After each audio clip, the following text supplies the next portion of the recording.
primer lugar, la secretaria dará lectura a la cuenta. Secretaría.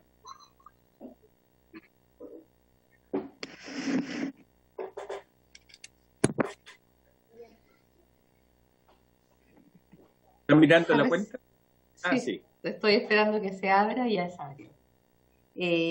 Se ha recibido un oficio del Ministro de Salud, mediante el cual responde a uno de la Comisión sobre la cantidad y estados de sumarios administrativos desde marzo de 2018 a la fecha al interior del Hospital de Urgencia de Asistencia Pública. Un oficio del Ministro de Salud, mediante el cual responde a uno de la Comisión sobre la posibilidad de reconsiderar cualquier decisión relativa a levantar la cuarentena en la ciudad de Antofagasta.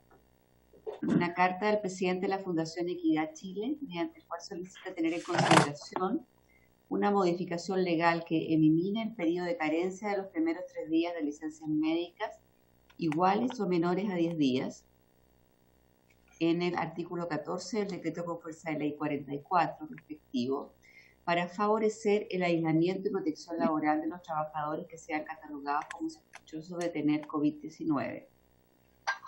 Y una solicitud de audiencia del Centro Nuevo Renacer a fin de exponer respecto a la labor realizada hasta ahora en contexto de la pandemia en la población de discapacidad de causa psíquica del Servicio de Salud Valparaíso San Antonio de la Comuna de Valparaíso, el rol que han desempeñado los equipos técnicos profesionales de los centros diurnos de rehabilitación psicosocial e inclusión social en este contexto se ha centrado en la promoción, prevención y contención en crisis de 168 personas con diagnósticos de trastornos psiquiátricos severos, además de otorgar orientación y atención desde un enfoque psicosocial a las familias y a las redes de apoyo cercanas. Eso es todo. Muy bien. ¿Sobre la cuenta? ¿Ah? Muy bien. ¿Varios?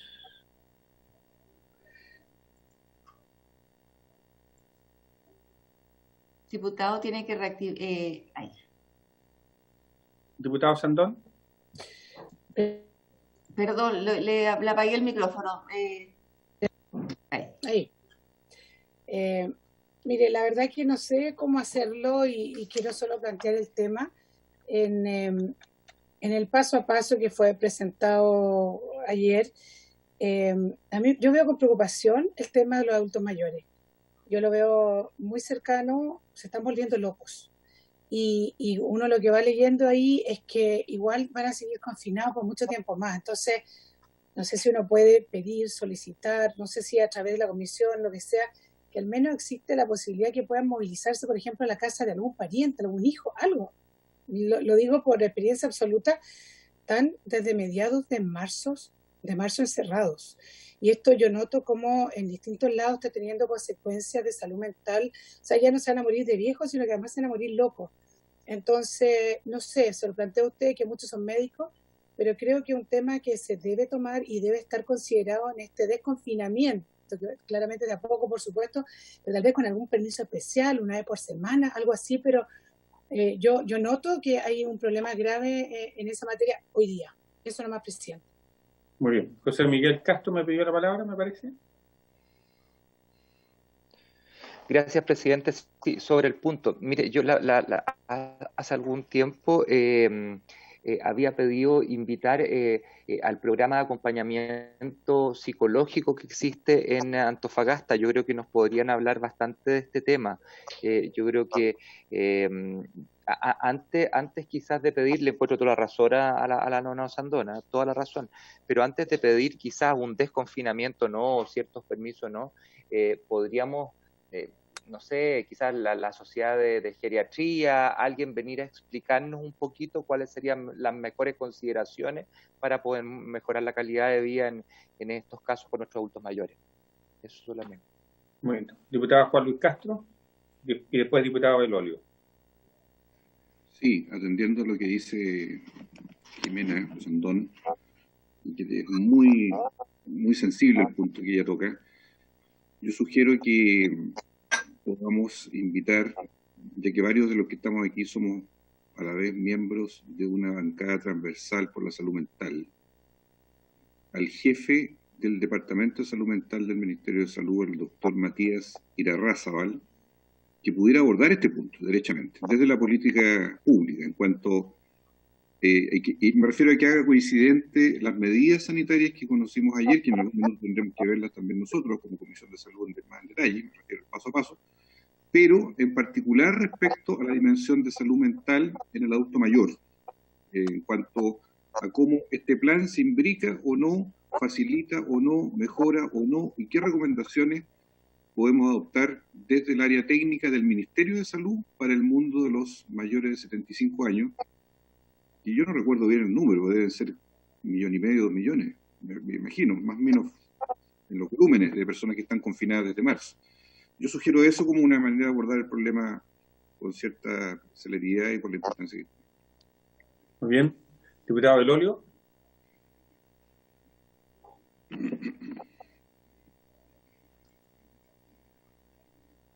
No se escucha. Gracias, presidente. Ya. Recogiendo el punto que hace la diputada Osandón, claro, está esta tensión, ¿no?, de hasta cuándo confinar de manera que el beneficio del confinamiento para personas que están en grupos de riesgo sea superior a los problemas que causa el confinamiento. Esto es algo que los epidemiólogos han discutido siempre, ¿no? La severidad de las medidas con respecto a las consecuencias de esas mismas medidas.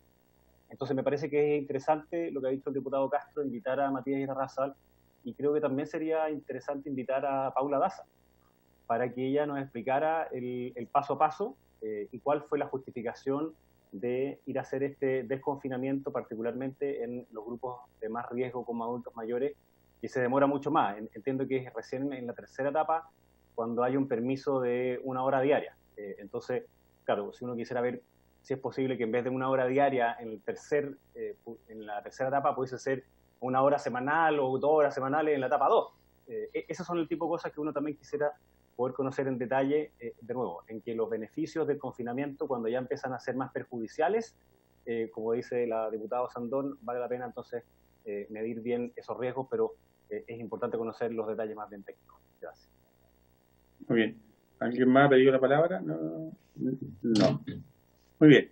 Mira, mañana está invitado APS del Ministerio, del señor Ministro, ¿cierto? Y los aspectos financieros que tienen que ver, son importantes en esta materia, lo que tiene que ver con desconfinamiento. Entonces, yo sugiero que escuchemos mañana la presentación de APS, del señor Ministro, si es que él viniera, y a continuación fijemos una fecha para hablar exclusivamente sobre el desconfinamiento, y allí hacer invitación al jefe de salud mental, a la subsecretaria Daza y a las personas que tengan que ver o que nosotros entendamos que tengan que ver con el tema. ¿Ah? ¿Habría acuerdo en ese sentido? Muy bien. Gracias. ¿Algún otro punto varios? ¿No? ¿El diputado Sandón? Presidente, en esa invitación, ojalá también se haga harto hincapié de que pongan el tema del adulto mayor, porque podemos que nos van a hablar del paso a paso y puede ser temas muy generales. Yo creo que hay que poner como específicamente que un punto que realmente nos interesa ese también, para que no nos vayamos por las ramas y hablemos solo del sistema en general, sino que nos aboquemos y aprovechemos este 2 en 1. Gracias. Muy bien. Estoy anotando por eso minuto. Muy bien. ¿Algo más? ¿Algún otro varios? ¿No? Parece que no. No. Muy bien. Entonces vamos a la orden del día. El primer punto de la orden del día tiene que ver con continuar el estudio y votar en general el proyecto de ley que modifica el Código Sanitario para regular la realización de estudios y ensayos clínicos tendientes a la obtención de productos farmacéuticos y dispositivos médicos para el combate de las enfermedades que motivan la alerta sanitaria, ¿cierto? Que fue la exposición que se hizo el otro día, específicamente o centrado en los términos de vacuna. Me ha pedido el diputado José Miguel Castro, quien es el mocionante principal de este proyecto, que escuchemos a la señora Paulina Reyes, que no está en la tabla, no está invitada, que podamos tener la unanimidad para escucharla a ella y además después escuchar al Ejecutivo sobre el tema. ¿Habría unanimidad para eso? Sí. Muy bien. Entonces, Paulina Ramos. Paulina Ramos, perdón. No sé por qué anoté Paulina Reyes Ramos. Muy bien. Ya. Ahí la estoy haciendo ingresar. Mire, está el diputado, Enrique Acorsi que quiere ingresar, está en sala de espera. Sí, sí, No lo haga Lo hacemos esperar. pasar. A Corsi Está no lo una hagan persona esperar. que es Olivia Contreras. No sé quién es. ¿Alguien sabe? Olivia Contreras, ¿no? No. Entonces no la voy a hacer pasar. No sé quién es. ¿Usted sabe quién es? El diputado José Miguel Castro dice saber.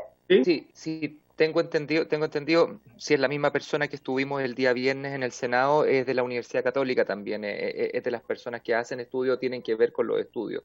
Al parecer, todo este flujo de gente son las personas interesadas justamente en base a que se está generando este convenio con Cancino, etcétera. Eso. Dejémoslo entrar y le preguntamos. ¿Eh? Claro.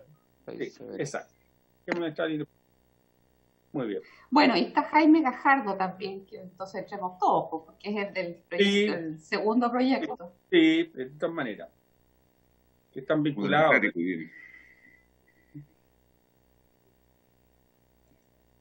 Acuérdense, las personas, como tienen todos la posibilidad de tener los micrófonos abiertos, de ustedes mismos cerrar sus micrófonos. Yo a veces se los estoy cerrando cuando los veo, pero de repente estoy pendiente de tantas cosas que se me puede pasar.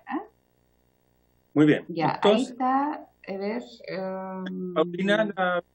Paulina, cierto, Jaime también, Gajardo, y la señora Olivia, que ustedes dijeron que no la... Aquí está abajo Olivia Contreras y hay una foto. ¿Ya? De una persona, de un varón, creo, pareciera. Pero ¿Paulina? No sé quién es. Paulina, ¿a usted le acompaña Olivia? No, no la conozco. Soy yo. Olivia Contreras, Miguel Crispi Olivia Contreras, ya. Por eso yo no lo dejaba pasar porque no sabía que era usted. Ya. Oye, y yo diciendo que era parte de la Católica, más encima, disculpen. Claro. Pero Pero es que no lo tenemos registrado. No es contradictorio ser de la Católica y del Frente Amplio, por favor. Claro. Era la Católica. Muy bien. Era la Católica. No estaba equivocado, José Miguel Castro. Muy bien. Entonces, vamos a dejarle primero la palabra a Paulina, a quien agradecemos que nos acompañe hoy día, y después a Jorge Andrés Hipner o Jaime, no sé quién estará de parte del Ejecutivo allí. Paulina, muchas gracias por estar de nuevo con nosotros. Adelante, por favor. Le vamos a dar la palabra. Muchas gracias, honorables diputados. Muchas gracias, presidente, por la nueva invitación. Yo quería, ya que nos invitaron como universidad, estábamos viendo que los ensayos clínicos en todo tiempo, no sé si se me escucha, los ensayos clínicos en todo tiempo, incluso en alerta sanitaria, se tienen que realizar con altos estándares científicos, éticos y jurídicos, y con pleno respeto a la dignidad y derechos de los participantes. Eso tiene que quedar como para nosotros la piedra angular del trabajo que se hace.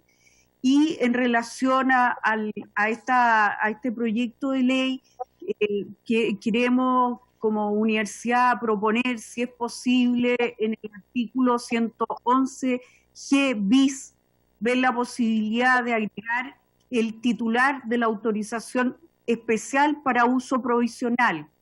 En el número 1, si es posible considerar agregar ese alcance. En el número 2 de este 111G, es posible considerar, en vez de con ocasión, el término por daños directos de la investigación. Y también considerar que no se responde del daño inherente a la patología objeto de ensayo o consecuencia de la evolución propia de la enfermedad, del caso fortuito y de la fuerza mayor. O sea, esas responsabilidades son normas generales, no se debe responder. Entonces, quizás sería la oportunidad de que ustedes como legisladores lo consideren. Y el tercer punto tiene que ver con la acción de prescripción por daños directos de la investigación, que prescribirá, como dice el proyecto, 4 años, y lo que quisiéramos hacer el alcance, si ustedes pudieran considerar es desde la última intervención. Desde la última intervención que se le hizo al participante. En este momento se están realizando o se van a empezar a realizar estudios sobre evaluación de fármacos de prevención de delirio. Todos son pacientes con COVID. Ellos ya tienen una patología, entonces es necesario diferenciar si son eventuales daños, depende de la evolución propia del COVID o son daños directos del estudio del ensayo clínico. Agradezco, eso eran las propuestas y yo sé que ustedes saben mejor que nosotros la urgencia de este proyecto de ley. Muchas gracias por la invitación. Muy bien. Dejaría, parece que a Jorge Andrés Hibner. Gracias, presidente. Bueno, yo creo que más que nada repetir un poco lo que señalamos la semana pasada, el jueves. En ese contexto, no sé si vale mucho la pena que vuelva a dar la misma explicación, pero sí me pongo a disposición de la mesa para contestar cualquier duda que pueda surgir al respecto. Que la dé, presidente, por favor, porque no todos pudimos estar el jueves. Ah, perfecto, ya. Entonces, en definitiva, voy a tratar de ser breve para no quitarles mucho tiempo a ustedes.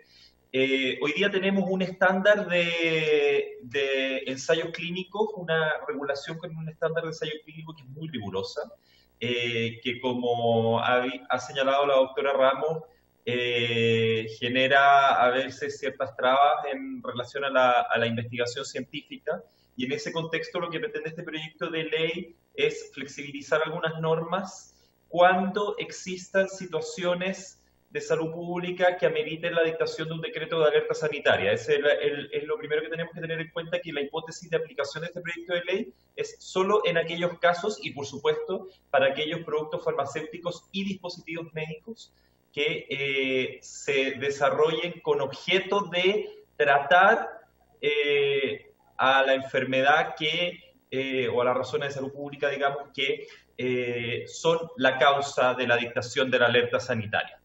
En ese sentido, lo que pretende este proyecto de ley es flexibilizar 3 normas. La primera norma está contenida en el artículo 111C del Código Sanitario, que obliga al titular del registro a entregar el producto objeto del ensayo a la persona participante mientras dure la utilidad terapéutica.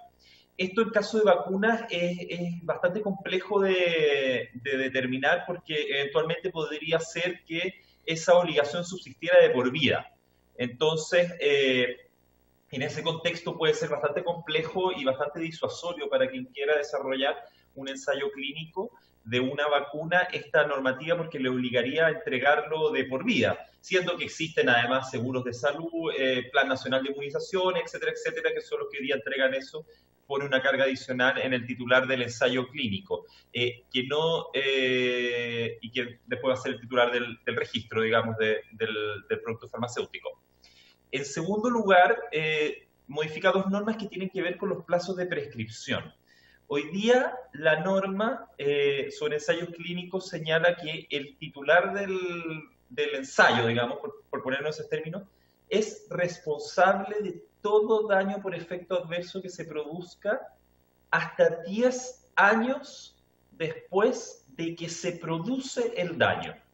Entonces, eso genera el siguiente inconveniente. Resulta que puede ser que yo me haya sometido a un ensayo clínico cuando tenía 25 años y a los 80 años desarrollo hipertensión. Y yo puedo alegar que esa hipertensión es producto del ensayo clínico al cual me sometí. Y puedo alegarlo, si se me desarrolla a los 80 años, puedo alegarlo hasta los 90 años. Es decir, 65 años después a que me sometí al estudio. Más aún, puedo morir por hipertensión y mis herederos pueden alegar que esto se produjo, y 10 años después de mi muerte, digamos, esto se produjo producto del ensayo clínico. Y esta norma va muy relacionada con otra norma que se pretende modificar para época de pandemia, que tiene que ver con la carga probatoria. Quien debe probar que el efecto adverso no se produjo por el ensayo clínico hoy en día es el titular del ensayo clínico. Entonces, lo que ocurre es que hay una presunción de que cualquier efecto adverso se produce por razón del ensayo clínico, lo cual es bastante complejo por lo que les señalaba antes. Yo puedo tener cualquier patología a lo largo de mi ciclo de vida e imputársela al ensayo clínico cuando la verdad puede haberse debido por cualquier otra razón.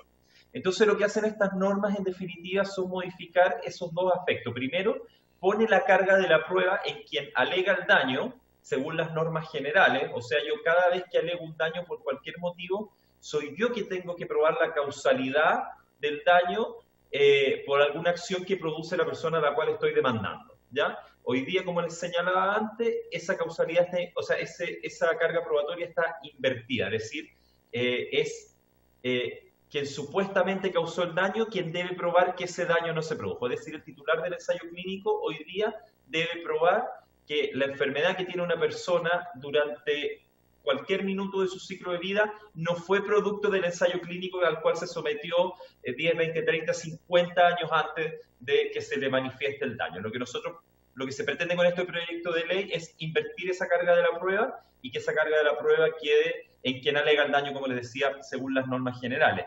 Y en segundo lugar, modificar el plazo de prescripción. Como les señalaba al principio, hoy día la normativa dice que el plazo de prescripción son 10 años desde que se manifiesta el daño, lo que en la práctica significa que es imprescriptible, porque el daño se puede producir, imprescriptible mientras esté vivo un sujeto, digamos, el daño se puede producir en cualquier etapa de la vida, y 10 años hasta la muerte del sujeto, digamos, sus herederos podrían alegar que acá se produjo un daño producto del ensayo clínico.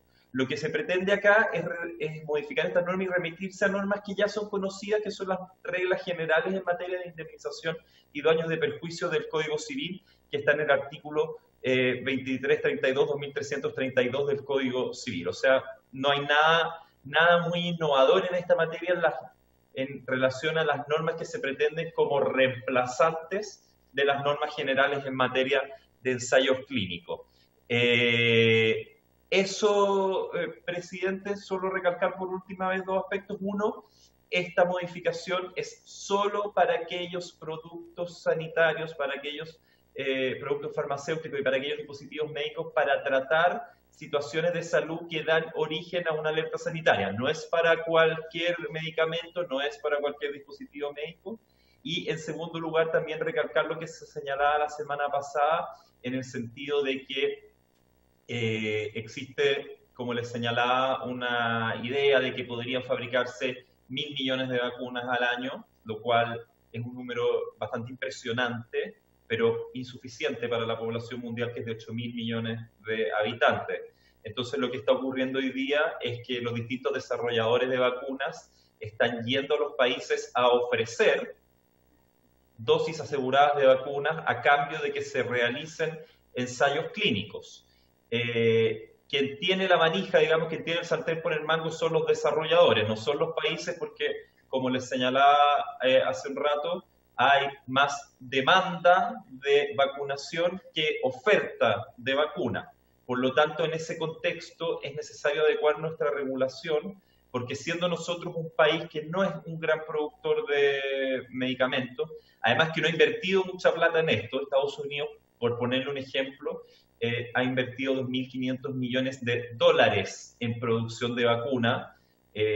Nosotros en Chile estamos hablando del orden de 5 millones, 6 millones de dólares que vamos a invertir en producción de vacuna, que es precisamente para financiar este ensayo clínico en la Universidad Católica, si es que eso se concreta, cosa que yo, por supuesto, no puedo dar fe, dado que no manejo las billeteras fiscales, digamos.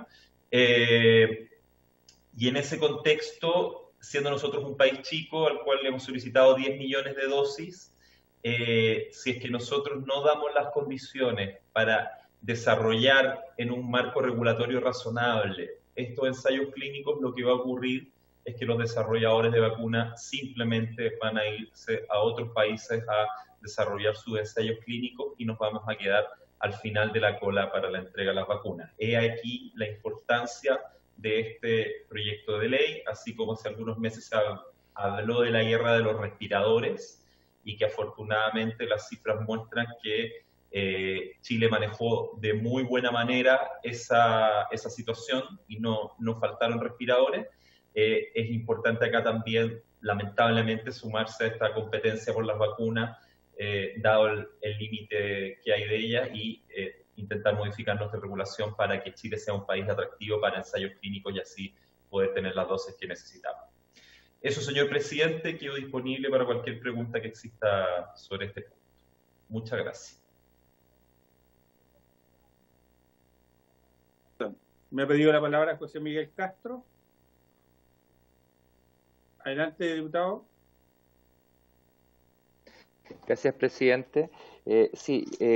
Bueno, yo creo que se ha dicho todo en términos de la importancia del proyecto en sí, entendiendo lo acotado que es y poniéndonos en la situación en la que estamos. Este es un proyecto que en el fondo tiende a subsanar un problema que tenemos de base, de raíz en términos de las investigaciones. Yo estuve el día viernes en el Senado junto a la senadora Sperger, a la senadora Goich, y llegamos, estaba ahí también, estaba Paulina Ramos también, y habían otros investigadores de distintas universidades, en especial de la Católica, y llegamos a la conclusión de que este proyecto había que sacarlo rápido, con ojalá la mayor celeridad posible, y sin ojalá pasar a mixta, ni mucho menos. Entonces, yo recojo lo que dice Paulina, me costó sacar un poco todo lo que ella dijo, pero por supuesto que el sacar, y sobre todo siendo de artículo único, sacar la parte de ocasión por daños directos, efectivamente, yo creo que acota mucho más la responsabilidad, y de esa forma se les hace más fácil a ellos llevar a cabo este tipo de estudios. Sin más, decirle, presidente, que yo creo que estas cosas deberíamos, ojalá, pulirlo lo antes posible, de manera de que llegara lo más digerido al Senado, porque ahí tengo entendido que está toda la disposición para ser aprobado, si es que aquí sale conforme a las distintas opiniones de los académicos. Solamente eso, presidente. Una curiosidad, diputado José Miguel Castro. ¿Por qué lo estaban viendo en el Senado? No entendí bien. El Senado, ¿se escucha bien, no es cierto? Sí. Ya, el Senado tiene una mesa de trabajo junto con Guido Girardi, una serie de parlamentarios que ven cada 2 semanas, ven estos temas de investigación, de ciencia, etcétera. Y se pidió tener una reunión especial, específicamente para el tema de las vacunas y el tema en general de las vacunas y los estudios clínicos. En esa reunión obviamente tocaron este proyecto de ley y al enterarme yo de que se iba a tocar, pedí participar y la senadora Goich me invitó. Yo pude exponerlo y en el fondo por eso fue que pudimos adelantar un poco la pega. Y ellos, ¿qué es lo que están haciendo? Ellos están viendo un proyecto que en el fondo sea un poco más grande y pueda abarcar este problema, pero a largo plazo, no solamente a nivel de COVID. Pero entendieron, y lo que expusieron allá, no solamente Paulina, sino que varios otros académicos, es que en el fondo esto por lo menos lo que hace es subsanar el problema para ahora con respecto a los exámenes que se nos vienen, o sea, a los ensayos que se nos vienen encima ahora en menos de un mes quizás, pero necesitamos tener esto aprobado para que la carga y en el fondo no terminar quebrando a la Universidad Católica. Corríjame si no, Paulina, si es que no estoy en lo correcto. Muy bien. ¿Se ofrece la palabra? ¿Se ofrece la palabra? No. Muy bien. Entonces, perdón. El diputado Belolio la está pidiendo. Sí, y lo acabo de ver. después la diputada Cariola. Muy bien. Gracias, presidente. Bueno, agradecer la presentación de la doctora. No sé, no la veo, parece que salió. No, ahí está, de Paulina Ramos. Gracias por su presentación. Habían varios investigadores que estaban haciendo algunos comentarios, ¿no?, sobre cómo poder facilitar. Entonces, si yo entiendo bien lo que ella nos propone, es que en el artículo, si bien es artículo único, cuando dice, cuando el ministro de Salud autorice un estudio clínico en conformidad a este artículo, se aplicarán las siguientes reglas. El primero dice, el titular del registro que ha eximido de la obligación establecida en el artículo 111c. Y que a eso entendí yo que también lo que había que crear es el titular de la autorización especial para uso provisional, ¿no? O sea, no solo el titular del registro, porque a veces el registro es distinto a la autorización especial para uso provisional. Es un poquito más amplio. Después, cuando dice que la autorización, los titulares de la autorización es para uso provisional, que de nuevo está como si no tenemos exactamente el mismo criterio en el 1 y en el 2, podría quedar como raro, ¿no? Porque el primero dice el titular del registro y el 2 dice el titular de la autorización para uso provisional, que no es exactamente lo mismo. Serán responsables por los daños que causen con ocasión de la investigación, y aquí lo que se está diciendo es que, en vez de ocasión, que por los daños directos que cause la investigación. Y la tercera es que la acción para presentar los daños, dice, que se causen con prescribirá 4 años desde la última intervención, fue lo que yo le entendí a la doctora Paulina Ramos. Entonces, solo para asegurarnos que es eso, ver cómo podemos fijar un tiempo para hacer indicaciones y ojalá votarlo cuanto antes. Gracias, presidente. Muy bien. Diputada Cariola. Diputada Cariola. Sí, presidente. A ver, a mí me saltan varias dudas con este proyecto, porque en definitiva lo que hacen lo concreto es disminuir los plazos, ¿cierto?, que se tiene por parte del paciente que esté finalmente vinculado con un proceso de investigación a partir de los laboratorios que puedan investigar para poder desarrollar finalmente medicinas, vacunas o lo que sea para poder enfrentar un proceso sanitario como el que estamos viviendo. Y eso se disminuye de 10 a 4 años. Entonces, a mí por lo menos me saltan 2 dudas importantes en torno a eso. Primero, ¿por qué para condicionar la presencia de un determinado desarrollo o investigación en función de sanar a las personas, los chilenos tienen que verse más desprotegidos? Me parece que eso es es contrario, digamos, al espíritu de lo que debiese significar finalmente proteger las condiciones de salud de los chilenos y chilenas. O sea, y lo otro que quisiera saber es que a partir de qué se basa esta propuesta. Lo pregunto a propósito, por ejemplo, de cuáles son los laboratorios que amenazan con no enviar medicamentos o vacunas a Chile si no se bajan las exigencias en relación al daño que puedan causar en los pacientes. Me preocupa el proyecto. Entiendo que hay una urgencia y que se quiere facilitar los procesos de investigación, pero no creo que el camino para poder facilitar los procesos de investigación sea por la vía de proteger a los pacientes. Teniendo de 10 a 4 años las posibilidades de generar demandas cuando tienen consecuencias negativas en su salud. Así lo entiendo. Si no es correcto lo que estoy diciendo, me gustaría que pudiera ser aclarado, porque de lo contrario, al menos a mí, me parece que el proyecto, más que pro paciente, es bastante pro laboratorio. A propósito de, es como lo mismo que se nos dice cuando establecen mayor cantidad de impuestos, ¿cierto? Y se dice, no, lo que pasa es que si establecemos más impuestos, va a bajar la inversión. Es una amenaza ante la cual siempre son los usuarios, son las personas las que se ven perjudicadas. Entonces, yo tengo dudas, presidente, respecto de cómo está planteado el proyecto, sobre todo porque la reducción de los años de 10 a 4 me parece que puede ser, no sé, a lo menos compleja desde el punto de vista del resguardo de los derechos de los usuarios. Eso, presidente. Vamos a dejarle la palabra a Paulina Ramos y después a Jaime González. El diputado Crispi y la diputada Sandón también están pidiendo la palabra. Sí, entonces, Ramos, Jaime González, diputado Crispi y diputado Jimena Sandón. Jimena Sandón. Señor presidente, yo quería además, agregar que en el número 111G2, agregar que no responde el daño inherente a la patología objeto del ensayo y de las consecuencias de la evolución propia de la enfermedad. Se está trabajando con personas que ya tienen COVID, para el caso de la vacuna, para el caso del plasma. Diputada, ilustrísima diputada Cariola, yo estoy exponiendo desde la bioética con los estándares de Helsinki y de la CIGO.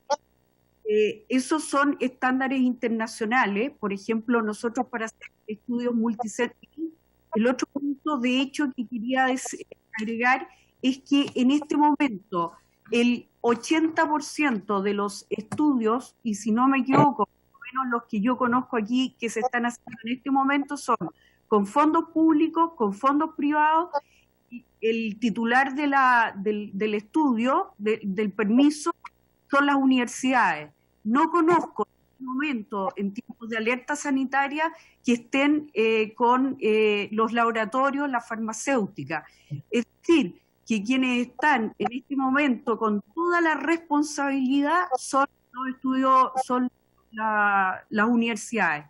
Segundo lugar, no existe en el derecho comparado las prescripciones. Son prescripciones, tienen que dar certeza jurídica, tienen que tener un principio y un fin. Cuando se propone la de los 4 años, es la de la regla general para todas las acciones de daño. Y esa misma acción es la que existe en el derecho comparado. O sea, no se está limitando, se está dando una certeza jurídica precisamente a los participantes. Y esa certeza jurídica tendría que estar en los consentimientos de todos los participantes. O sea, usted tiene algún daño, puede y debe alegarlo dentro de este plazo. Aquí no se ha dicho, pero la responsabilidad por indemnidad va más allá de los seguros que uno puede contratar. Entonces, en nuestro primer estándar como Chile, como país, es el respeto a no se puede hacer una investigación de ensayo clínico si no hay un respeto a los derechos fundamentales de los participantes. Muy bien. Diputada, Jaime González, después diputado Crispi, Osandón, y me ha pedido la palabra nueva la diputada Cariola. El diputado José Miguel Castro también está pidiendo la palabra. Y José Miguel Castro. Muy bien. Diputado Crispi. No, perdón, Jaime González. No, presidente, muchas gracias. Muy breve. Primero lo que estamos haciendo es ajustar nuestra normativa, como muy bien dijo la señora Paulina Ramos, a las pautas sobre investigación en seres humanos, que son las pautas SIOMS, que es el Tratado de Helsinki. Estamos dando certeza respecto a la responsabilidad. La norma hoy día es tan amplia e imprecisa que conllevaría decir que una persona, incluso después de fallecida, hasta 10 años después, sus herederos pudiesen reclamar un eventual daño por la investigación y además invirtiendo la carga de la prueba. Será el titular de la investigación quien debe acreditar que no se generó un daño al respecto. Entonces, lo que estamos haciendo es generar un ajuste normativo, en primer lugar, que va incluso, que lo estamos ajustando a las pautas internacionales sobre la materia, que va en plena sintonía el respeto a los derechos humanos de las personas que son sujetos de investigación clínica, ajustándola además a la normativa civil chilena en materia de responsabilidad. Y en segundo lugar, hacer presente que la industria tiene capacidad para producir, y responder también directamente la inquietud de la diputada Cariola, hasta 1 millón de dosis de una eventual vacuna por COVID al año. Lo que significa que si al menos somos 6.000 millones de personas en el mundo entero, si tuviese la capacidad de adquirir la vacuna, no tendría inocuidad hasta un periodo de 6 años. Hago presente ante esta comisión que el gobierno de los Estados Unidos ya encargó 300 millones de dosis. El gobierno de Brasil encargó al eventual laboratorio, que son 3 los que tienen esta carrera por la vacuna más avanzada, 80 millones de dosis. La Comunidad Europea tiene una orden de compra de vacuna de una cantidad similar. Si uno suma a países como China o India, en el periodo de 1 año van a agotar el stock de vacuna, lo que significaría que Chile quedase rezagado en la adquisición de una eventual vacuna. Si nosotros tenemos alguna ventana u oportunidad, es que los laboratorios que están más avanzados en el desarrollo de la vacuna puedan participar chilenos en dicha investigación clínica, y hay un laboratorio en particular, de acuerdo a lo que ha manifestado la Universidad Católica, que está en asociación con ellos, porque son ellos los titulares de la investigación, tienen un compromiso de entregar 10 millones de dosis de vacuna al respecto. O sea, si nosotros, sin duda, quisiéramos tener la posibilidad de acceder a la vacuna de manera pronta, sin duda que tenemos que ajustar nuestra normativa. No estamos pidiendo relajar la norma, sino que simplemente ajustarla a la normativa internacional sobre esta asunto de investigación clínica en seres humanos, presidente. Eso es.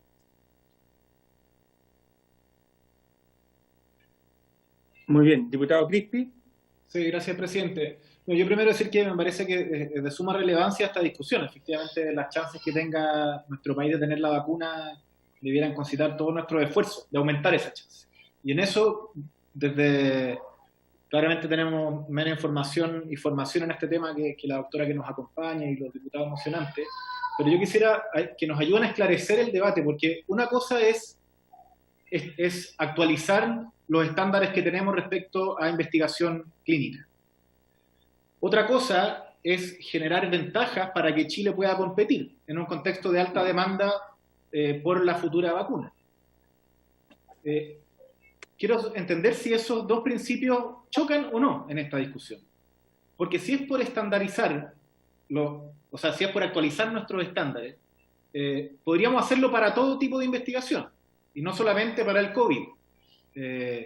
Podríamos decir que no, porque eso podría enrarecer o hacer más compleja la tramitación sobre un tema específico que es urgente. Pero yo quisiera saber eso en primer lugar, de si los estándares que tiene Chile respecto a la protección de los pacientes que participan de este tipo de estudios es mayor al estándar internacional, que por lo que entiendo se ha dicho aquí, tendríamos un nivel de protección hacia el paciente mayor que la media o que el estándar internacional en distintos tratados, Helsinki. Eso en primer lugar, porque me parece que al momento del voto es importante saber eso. Uno podría decidir efectivamente que en una situación de urgencia estamos disponibles a someternos a la presión de estudios clínicos de laboratorio o de quien sea para tener la vacuna. Y eso sería, creo, legítimo señalarlo de ese modo. Pero facilitaría mucho más decir, y por eso es que pido una clarificación en relación a eso, a que estamos haciendo algo específico respecto a la vacuna del COVID, y que estamos disminuyendo el nivel de protección hacia las personas que participan de los estudios, no solamente por la urgencia del COVID, sino porque también no estamos rebasando los estándares internacionales. Porque creo que en la discusión se mezclan ambas cosas, y creo que es importante clarificarlo para quienes tenemos que votar, lo tengamos de la forma más prístina posible. Se han mezclado ambos argumentos en la discusión, y me parece importante tenerlos claros. Eso, presidente. Muy bien. Gracias, diputado Crispi. Diputado Sandón. Gracias, presidente. No, algo muy corto, creo que Paulina Ramos lo aclaró bastante bien.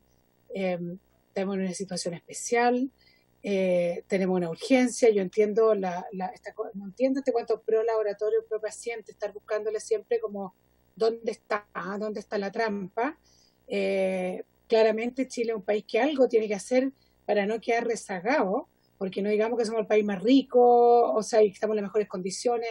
La verdad es que además me parece que aquí hay un tema también de libertad de la persona que va a ir, se va a prestar para este ensayo, va a saber las reglas claras, va a saber perfectamente el marco en el cual se está introduciendo. Entonces no es que vamos a salir a buscar gente a la calle y los vamos a meter, o sea, de verdad que yo pido por favor que entendamos que esto es un tema súper urgente, que es un tema muy necesario, que no sacamos nada con poner todo tipo de trabas, porque el día de mañana vamos a ser los últimos en la lista para recibir esta vacuna. Así que, presidente, yo le agradezco la celeridad que usted ha tenido, pero yo creo que aquí de repente estamos buscando las 5 patas al gato, y si tenemos que adecuarnos a la norma internacional, bueno, siempre estamos hablando de la norma internacional, ahora parece que no nos gusta, pero cuando decimos que nosotros protegemos más a los pacientes, a mí no me parece, porque cuando no hay investigación, a la larga hay muchos pacientes que dejan de ser desatendidos también, porque la investigación en Chile no ha estado a la altura tampoco.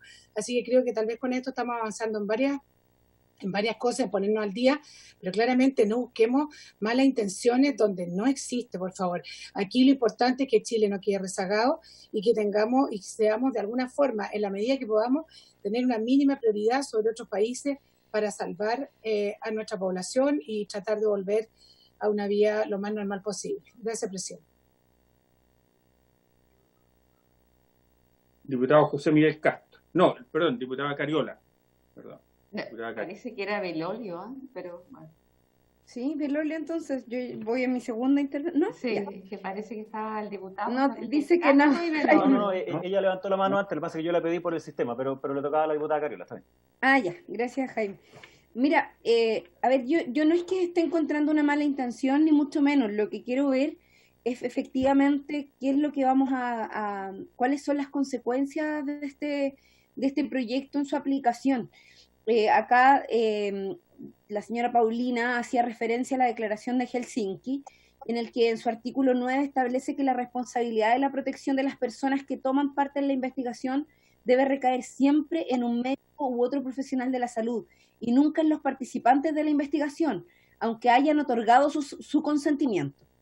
Yo creo que ese elemento es fundamental a propósito de que yo insisto en el punto de que no es posible que nosotros tengamos que trasladar la responsabilidad de disminuir los años de protección que tienen los usuarios para establecer, por tanto, las posibilidades de investigación en nuestro país. Me preocupa la determinación, creo que no es el camino. También comparto y evidentemente tengo la preocupación de la diputada Jimena Osandón en torno a que Chile no vaya a quedar postergado en esta determinación.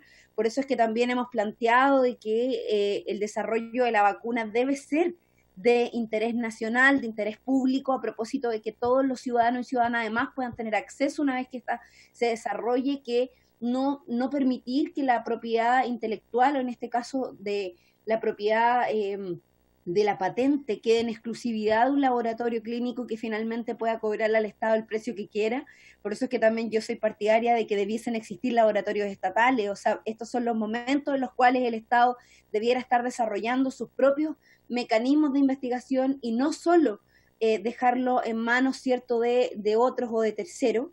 Y por otro lado, yo quiero decir que en el artículo 15 se establece que se debe asegurar compensación y tratamientos apropiados para las personas que son dañadas durante su participación en la investigación. Me refiero también a la declaración de Helsinki.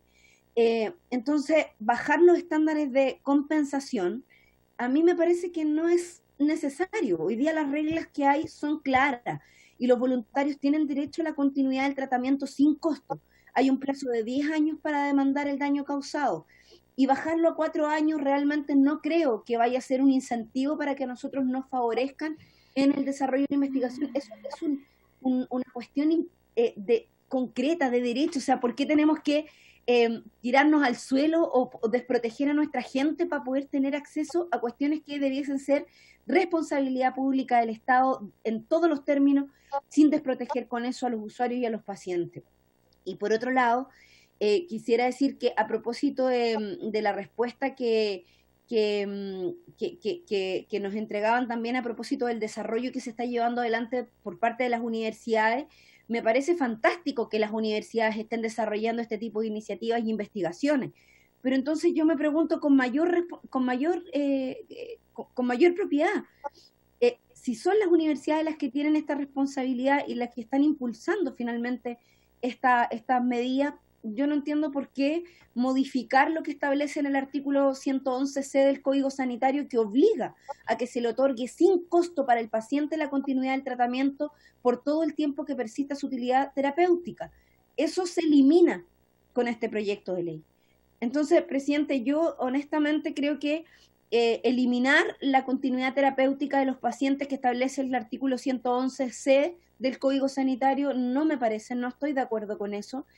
Y por otro lado, la rebaja de la protección de 10 a 4 años también me parece que es atentatoria de derecho en relación a, independiente de que las consecuencias y la coyuntura requieran de mayores esfuerzos. Bueno, precisamente eso es, que se requiere de mayores esfuerzos.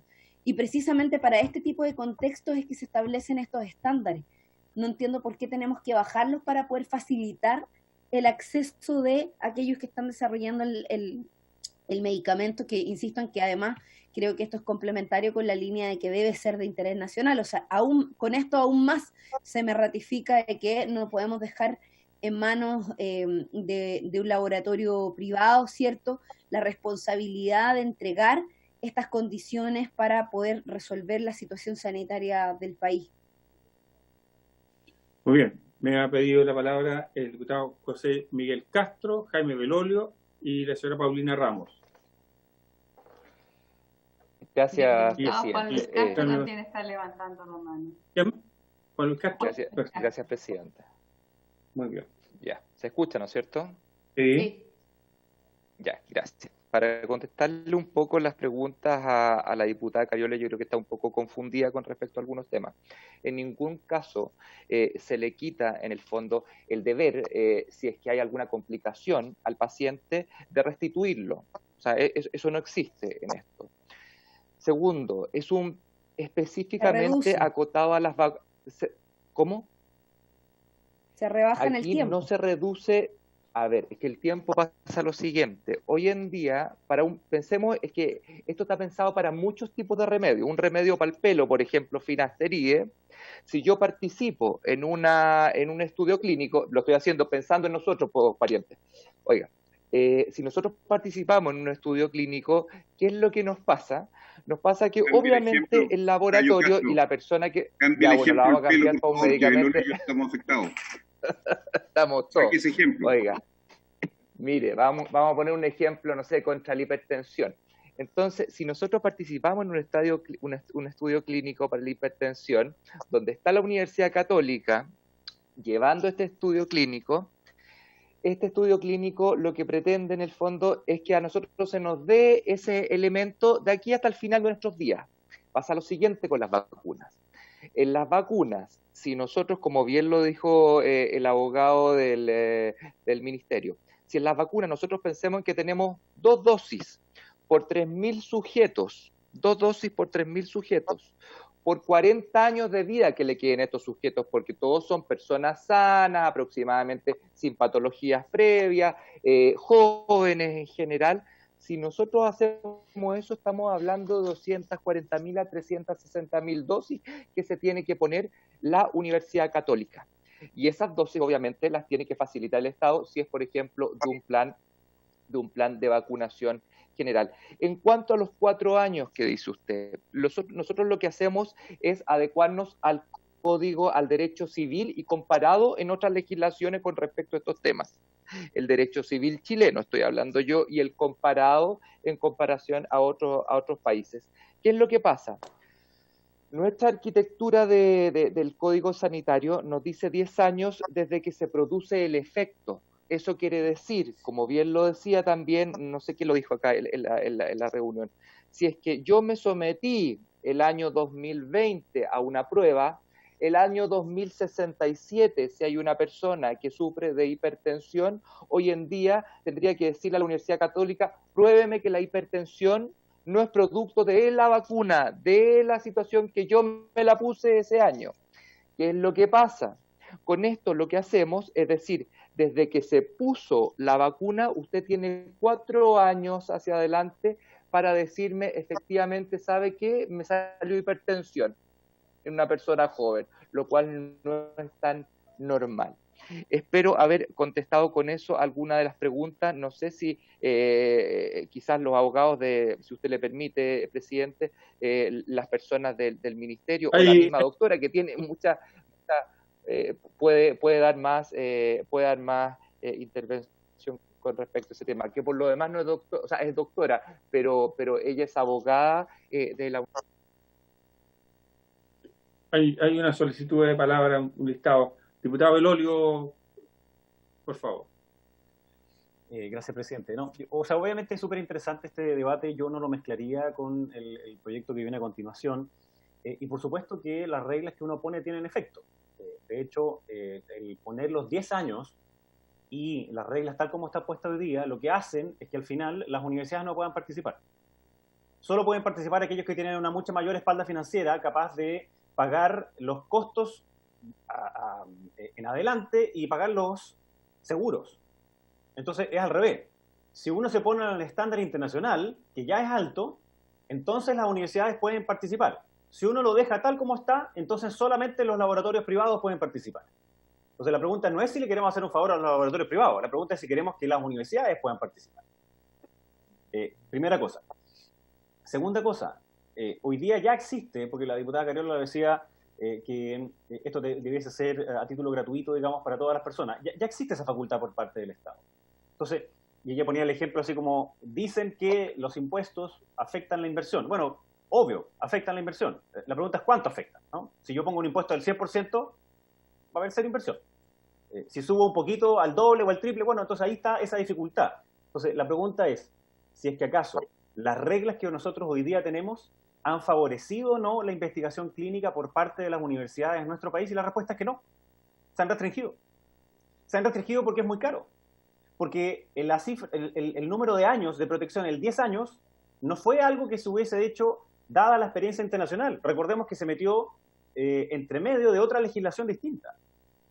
Entonces, ahí se puso esos 10 años. Por tanto, dejarlo en 4 lo que permite es que la Universidad de Chile, la Universidad Católica, la Universidad de Concepción puedan hacer sus propias investigaciones en materias tan relevantes como hoy día algunos que son dispositivos médicos y otros que pueden ser también como vacunas. Y otra cosa, una cosa es quien desarrolla, llamémoslo así, la invención, y otra cosa distinta es quien después multiplica por tantas veces o la produce, ¿no? Son también cosas distintas. Entonces, si uno le dice a priori a una persona y quiere hacer investigación en Chile, oiga, sabe, si usted llega a Chile va a tener un costo más alto que hacerlo en otros países, pero además es susceptible de que yo le quite la licencia, ¿qué les estamos diciendo entonces? Que mejor no vengan a Chile, po. Sí, ese es el problema. Esa es la razón por la cual hoy día la mayor parte de las universidades están haciendo esto. De hecho, acaba de salir, mientras estábamos en esta sesión, que el estudio clínico que hace la Universidad de Oxford con respecto a su vacuna es una de las que está más avanzada. Está bien, pero una vez que eso ocurra, ¿cómo se puede lograr que nosotros tengamos la vacuna físicamente acá en el país? Esperamos la vuelta completa, en donde los países que tienen mayores ingresos van a ser los primeros en que la van a ir a comprar y van a negociar el precio, y por tanto nosotros vamos a quedar a la cola, o podemos hacer exactamente lo que se está proponiendo acá. Esa es la diferencia. Entonces, por supuesto, es una cuestión que implica poder adelantar la posibilidad de que Chile, dado que no es una potencia como Estados Unidos, o como India, o como propio China, nosotros también podamos ser parte de la primera ronda de vacunas, y no de la última ronda de vacunas. Entonces, ¿y por qué el diputado Crispi decía, lamento que se haya ido, pero el diputado Crispi decía, ¿y por qué para este caso y no para otros? Bueno, porque queremos legislar sobre esta urgencia. Yo creo que tiene razón el diputado Crispi en que probablemente esa estandarización frente a lo que se hace en otras partes del mundo debiese ser igual, ¿ah? Para permitir que toda investigación esté sujeta bajo esta experiencia comparada y que no nos saquen 2, 3, 4, 5 cuerpos de ventaja otros países porque tienen las reglas internacionales y nosotros tenemos una regla que es más estricta, lo cual de nuevo, vuelvo a repetir, posibilita que solamente aquellos que tienen más espalda financiera, que tienen más plata para pagar los seguros, la puedan hacer. ¿Quiénes son esos? No son las universidades. Muy bien. Diputado Juan Luis Castro. Después la señora Paulina Ramos y después Jaime González. Mira, a mí me gusta este proyecto en cuanto a que busca darle una salida a una situación de apremio sanitario para el país, busca a Chile ponerlo como protagonista, no como un actor pasivo que tiene que mirar a quién llega antes en el mundo con las vacunas y estar a la guaite por allá atrás. Le da un rol a las universidades, efectivamente, es cierto, hoy día está todo en manos privadas. Quiero recordarles, como soy un poquito más viejo que muchos de los que están en la comisión, el gran debate a mediados de los 90 en nuestro país, y Ricardo Sales también lo recordará, fue el abandono del país en la producción de vacunas.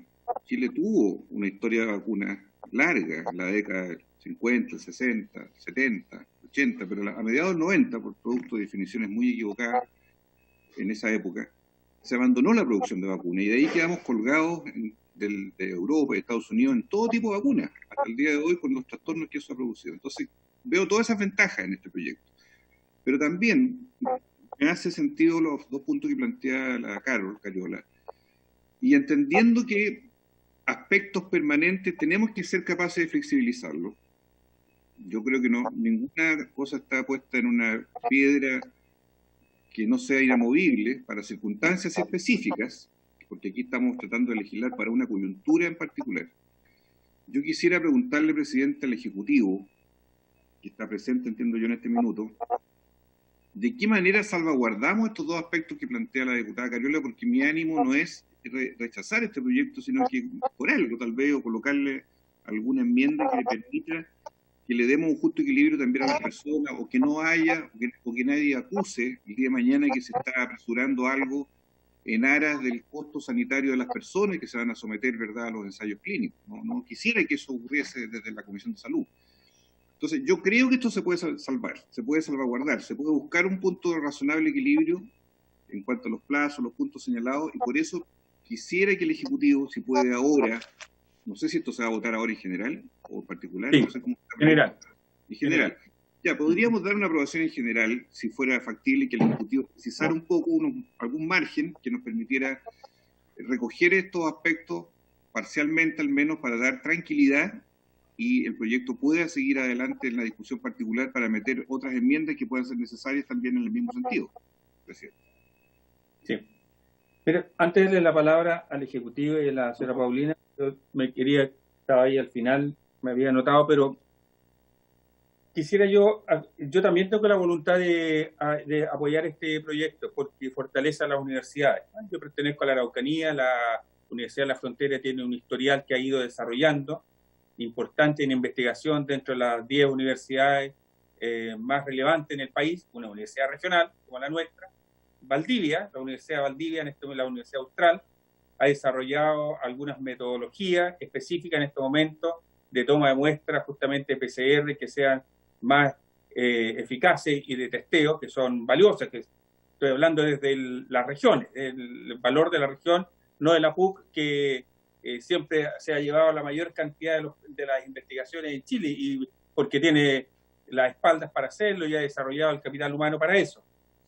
Por otra parte, estas investigaciones que se hacen en las universidades regionales, como la Frontera, etcétera, están sometidas a un estricto control de los comités éticos científicos que operan en cada una de las regiones, con los servicios de salud particularmente, que están radicados en los servicios de salud porque los pacientes generalmente son aquellos que consultan en los servicios de salud. Entonces, hay un estricto control de parte y procedimientos de parte de los comités éticos científicos desde el año 2001 en Chile. No es una materia abandonada y tampoco es que, y justamente los comités éticos científicos lo que han pretendido es responder a las normas éticas de investigación con los estándares más altos que hay, que han sido adoptados a nivel mundial. No hay estándares distintos. Entonces han sido muy estrictos, muy exigentes en esa materia y bienvenido sea, que es lo que esperamos que ocurra. Aquí adicionalmente se aborda un punto que tiene que ver con normas del Código Civil respecto a homologar a otros aspectos, porque fíjense usted que un cuasi delito de homicidio que termina siendo una negligencia médica, ¿cierto?, termina con periodo de prescripción, ¿cierto?, igual que lo que hoy día quisiéramos votar, o sea, o nos están invitando a votar, de 4 a 5 años, ¿cierto?, la prescripción, no de 10. Entonces, ¿qué quiero decir con eso? Que hay protección, yo veo que hay elementos interesantes. Sin embargo, surgen dudas, y es valioso lo que señala la diputada Cariola, ¿cierto? Carol Cariola, en el sentido de que pareciera que estamos rebajando el estándar. Y ahí hay una discusión que es importante, y tal vez yo creo que a lo mejor hay que tener una discusión después de haberlo votado en general, si esto lo vamos a dejar acotado al COVID, ¿cierto? O lo vamos a dejar extendido a otro proceso de investigación. Pudiera ser uno de los elementos de una conversación posterior pronta, porque tener esta conversación en diciembre del 2020 no tiene lógica, no tiene sentido. Esta conversación tiene que ocurrir hoy día. Entonces yo creo que hay tiempo, digamos, pronto para que lo podamos resolver. Me parece que tiene cierto nivel de urgencia y yo quisiera hacer un acto de realidad en esto, de realismo. Hay muchos grupos que están interesados en tener acceso a la vacuna porque el coronavirus llegó para quedarse por un buen tiempo y nosotros nos vamos a quedar con dificultades, ¿cierto?, para vacunar a nuestra población y eso es un tema donde también hay un tema de responsabilidad social de parte nuestra, cómo vamos a responder a ese hecho que es parte de la realidad. ¿Ah? Es parte de la realidad. Entonces yo creo que es una cuestión que tenemos que tener en consideración también.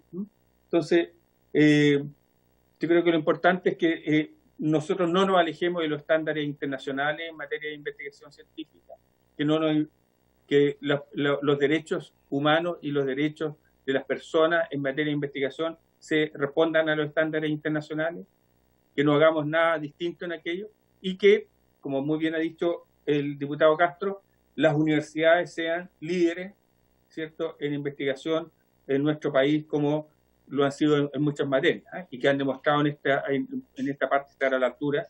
Fíjense que no tendríamos todos los laboratorios que tenemos para PCR si las universidades no hubiesen desarrollado esa capacidad con anterioridad. No tendríamos esa capacidad. La tenemos porque las universidades han desarrollado esa capacidad que es de alta tecnología, de alto estándar, y por eso podemos tenerla. ¿Sí? Es parte de la contribución de nuestras universidades públicas y privadas en esa materia. Le vamos a dar la palabra a Paulina Ramos. ¿Sí? Presidente, disculpe, si una cosita pequeña antes, si me lo permite. Sí, sí. Ya. Sí, mire, lo que pasa es que yo quiero plantear en el mismo ánimo que usted y el diputado Castro, Juan Luis me refiero, a que efectivamente yo también tengo toda la voluntad de que podamos avanzar en este proyecto de ley. No quiero ser súper clara en eso. Lo que me parece importante, sí, es que lo hagamos con la mayor claridad posible y ojalá encontrando quizás algunas alternativas que permitan acotar los efectos de esto. O sea, yo propondría, por ejemplo, y quizás en eso lo quiero dejar sobre la mesa para ver si es que quizás de manera conjunta podemos establecer una indicación sustitutiva entre los diputados de oficialista y de oposición para poder aprobar en general efectivamente hoy día el proyecto, pero comprometiéndonos a hacer algunas modificaciones que permitan, por ejemplo, estoy pensando en voz alta, acotarlo al sector público o a las universidades, es decir, a las personas jurídicas con derecho público o entidades estatales. Si finalmente por ahí va la línea y el objetivo, yo por lo menos creo que quizás podríamos encontrar, si estuviese voluntad por parte de los autores del proyecto, de avanzar en establecer algunas limitaciones que nos permitan mejorar el proyecto y por tanto aprobarlo hoy día en general, pero tal y como está, yo ya planteé cuáles son las dudas que se me generan y que no se modifican ante las explicaciones, presidente. Muy bien. Aprobémoslo en general, presidente. ¿Ah? Aprobémoslo en general hoy día, presidente. Sí, hay que aprobarlo en general y las indicaciones las podemos conversar a continuación. Mira, Paulina Ramos. Sí, señor presidente, yo quería, porque estoy hablando desde la universidad, ser muy honesta. El tema de la continuidad del tratamiento es una norma internacional. Desde el punto de vista de la universidad, nosotros creemos que debiera mantenerse, que no se puede suspender la continuación del tratamiento. Pero eso es nosotros sugerimos que se incorpore en el proyecto, o sea, que no se suspenda la continuación del tratamiento. Eso es lo primero, o sea, si se logra, pero mientras tenga utilidad terapéutica, así está la norma, mientras tenga utilidad, porque no estamos hablando solo de las vacunas, sino que también estamos hablando de otros fármacos. Lo segundo, en relación a las mismas vacunas, se va a hacer con un consorcio, y nosotros, ¿por qué estamos tan apurados? Porque si no tenemos el COVID, no tenemos los participantes, tienen que estar infectadas las personas para poder participar en la vacuna, si no nos sirve. Y el segundo tema es que y nosotros también, como somos varias las universidades que estamos discutiendo esto, siempre y en todo lugar no se puede ni siquiera por alerta sanitaria dejar de responder por los daños que se ocasionan en las investigaciones. Tienen que ser por el daño directo y el lucro cesante. No puede ser de otra manera. Y en tercer lugar, y en eso ojalá ustedes lo consideren, piensen que nuestra forma, los ensayos clínicos son multicéntricos en general. ¿Qué significa multicéntrico? Que nosotros como Chile no tenemos el N suficiente. Entonces necesitamos otros que estén haciendo lo mismo que nosotros y se ocupen de los estándares internacionales. No podemos rebajar nuestros estándares. Dado lo anterior, nuestra propuesta siempre es la mejor investigación con estándares internacionales y en este caso sugerir que incluso se siga con la continuidad del tratamiento, que lo vean, que eso, para mantener siempre esos estándares internacionales, que eso no se suspenda. Muchas gracias. Muy bien. Jaime González. Diputado ¿Sí? Celis, antes que ¿Sí? me acaba de llegar un reemplazo del diputado José Miguel Castro por el diputado Durán. Al Durán. Durán, bueno, ellos lo verán allí muy bien. O sea, no, es que es para que ustedes lo autoricen, porque me llegó un reemplazo del Comité de Renovación Nacional. Se va José Miguel Castro y llega Durán, ¿eso es? ¿Esto es con acuerdo de Castro? No, lo que sucede No, es que el diputado Durán para es el votar ahora, miembro es que no está, está, no lo crea. Renovación Nacional manda un reemplazo del diputado Durán por el diputado José Miguel Castro, que no es miembro de esta comisión. Pero, perdón, presidente, ¿es un solo comité para entender la geografía de Renovación Nacional? ¿Es un solo o hay 3 comités para ser más preciso? Cuatro diputados. Entender bien, pero porque sé que basta hay, uno. hay Pero revoltura. basta con uno, diputado Castro, Ya. no se preocupe. Ya para saber, más o menos, cómo esta cosa está Ya, bueno, ¿la muy autoriza? dinámica. Bueno, muy bien, sí, ha sido nuestro historial en esta materia, así que no creo que haya dificultades. Ya. Muy bien. Don Jaime González, para después pasar a la votación en general. Presidente, si lo tiene bien, a lo mejor responder brevemente con el abogado Jorge Andrés Hübner. Usted le da la palabra a Jorge Andrés Hübner, ¿esa entiende? Muy bien. Si usted lo tiene bien. No sé, es que el Ejecutivo defina quién va a hablar. El abogado Hübner, presidente. Bien. Gracias, presidente. No muy breve para no retrasar la votación ni los otros proyectos que hay en tabla. Primero que todo, agradecer y valorar muchísimo esta discusión. Como señalaba el diputado Belolio, la verdad que la normativa que tenemos hoy día en relación a investigación científica fue una normativa que quizás no se discutió con la minuciosidad que se está discutiendo esto hoy, dado que fue incluida como un apéndice a la ley Ricardo Soto, que habla de un tema relacionado pero distinto. La ley Ricardo Soto crea un fondo que entrega cobertura a medicamentos de alto costo y entre medio pasó esta normativa. Entonces, la verdad es que valorar muchísimo esta discusión porque quizás al país le hacía falta tenerla de la manera en la que lo estamos teniendo hoy día y por eso agradecer primero que nos hayan invitado y segundo todos los valiosos aportes de las señoras diputadas y los señores diputados. En segundo lugar, y complementar que según entiendo también el Senado está preparando un proyecto, no puedo dar fe de eso, pero entiendo que es así, está preparando un proyecto para hacer una discusión más larga y para modificar esta normativa de manera permanente si fuese así prudente. Solo recordar que este tema es básicamente para COVID, y ese es el punto.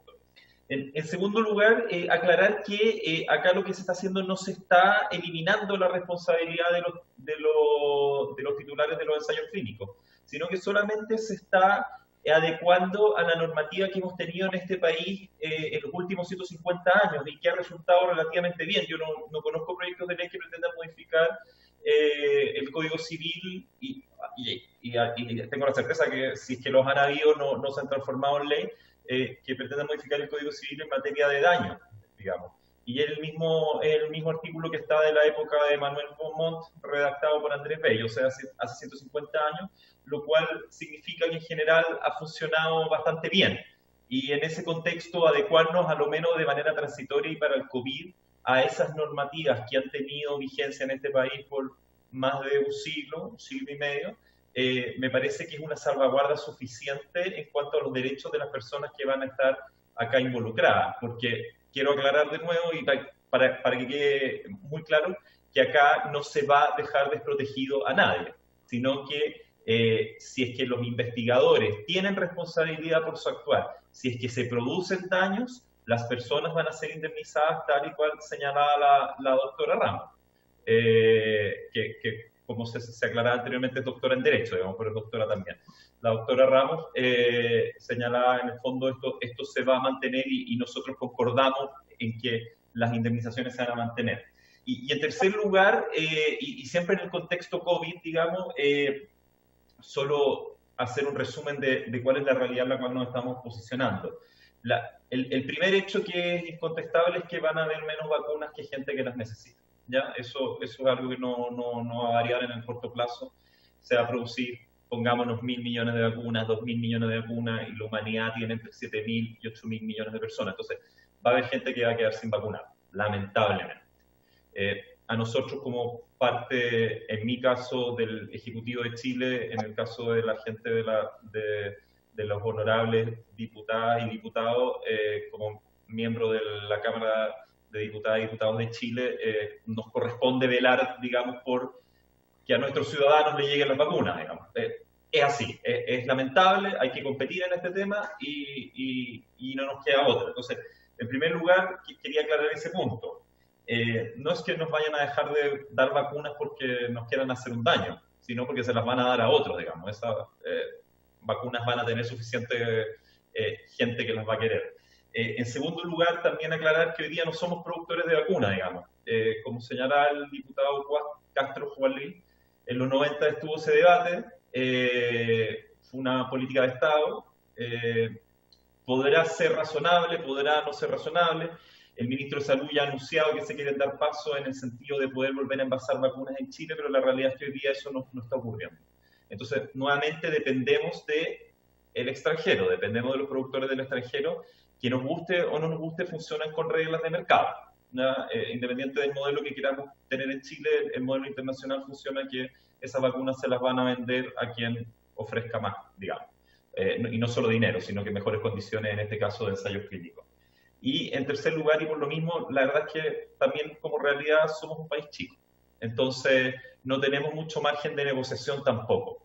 Si ponemos límites muy complejos, se van a ir a otros países, y no porque nos quieran hacer daño, sino porque quienes están desarrollando estas vacunas quieren las mejores condiciones para ellos mismos. Así funciona, lamentablemente, digamos, como hay pocas vacunas, no hay un sentido de cooperación humanitaria para todos, sino que se las van a dar a aquellos que ofrezcan mejores condiciones, y nosotros, como somos un país chiquitito, digamos, de 18 millones de habitantes, en un contexto de 8.000 millones de habitantes, nuestro margen de negociación es muy bajo. Entonces, mi llamado, señor presidente, es a votar favorablemente, al menos en general, este proyecto. Por supuesto que como Ejecutivo estamos dispuestos a discutir cualquier tipo de enmienda, cualquier tipo de indicaciones para perfeccionar el proyecto y así poder garantizar que tengamos la mayor cantidad de vacunas que podamos tener, que en este caso serían alrededor de 10 millones de vacunas. Así que muchas gracias, señor presidente, por la discusión, por la invitación, y a todos los honorables diputadas y diputados y a los expositores que han venido de otras entidades. Muy bien, vamos a poner en votación en general y dejamos un tiempo de indicaciones hasta el próximo lunes a las 24 horas. ¿Les parece? ¿Habría acuerdo en eso? ¿Sí? Y tiempo de indicaciones hasta el próximo lunes, en la tarde, a las 12 a medianoche. ¿Sí? Estoy mirando. Oh, sí, habría acuerdo en eso. Entonces, ponga hasta las 22 nomás, presidente, porque a esa hora esto que queda. Ya, hasta las 22 solicitud. 24 horas ya está. Muy bien. Para no llevar ningún sobre ni nada. No transgredir la ley, por favor. Sí. Oye, y presidente, una pregunta, si me permite. Diputado Belolio. Gracias. Entiendo entonces que la idea sería hacerlo el lunes para votarlo en particular el día martes y luego que pasar a la sala, pero quizás podría ser esta misma sesión de día lunes donde votemos en particular, con lo cual nuestras indicaciones las presentáramos, no sé, hasta el día viernes por la mañana, de forma que la Secretaría pueda alcanzar a hacer un comparado, para que ojalá este proyecto pueda alcanzar a verse en la sala durante la próxima semana. De lo contrario, van a tener que esperar otra semana más. Muy bien.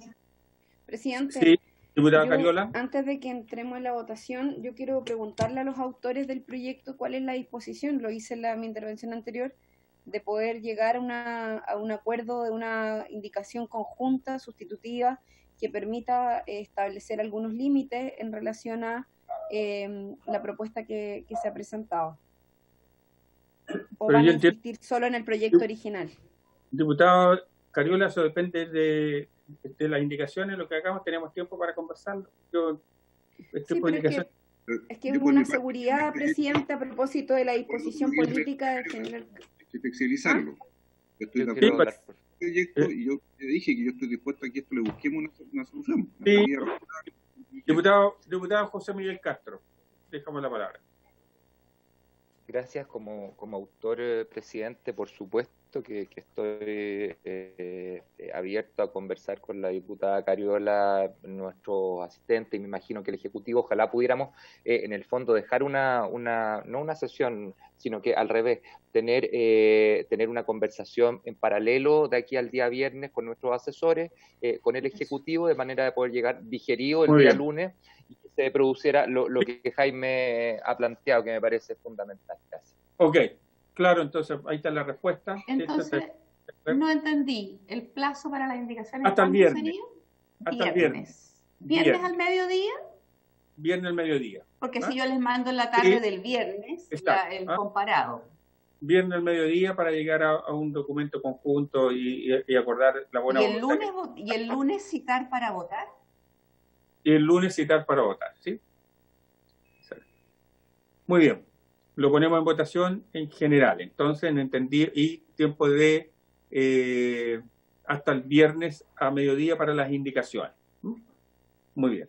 Espero que lleguemos con una indicación más o menos conversada, única, formal, para esto darle la expedición que corresponde y no comencemos todos a hacer indicaciones aparte porque al final nos vamos a complicar un poquito. Así que ojalá podamos tener una conversación previa para que eso pueda ser así más fácil. Y veo que hay voluntad para aquello, ¿no? Así que de parte del diputado Castro, la diputada Cariola y otros que han y el Ejecutivo.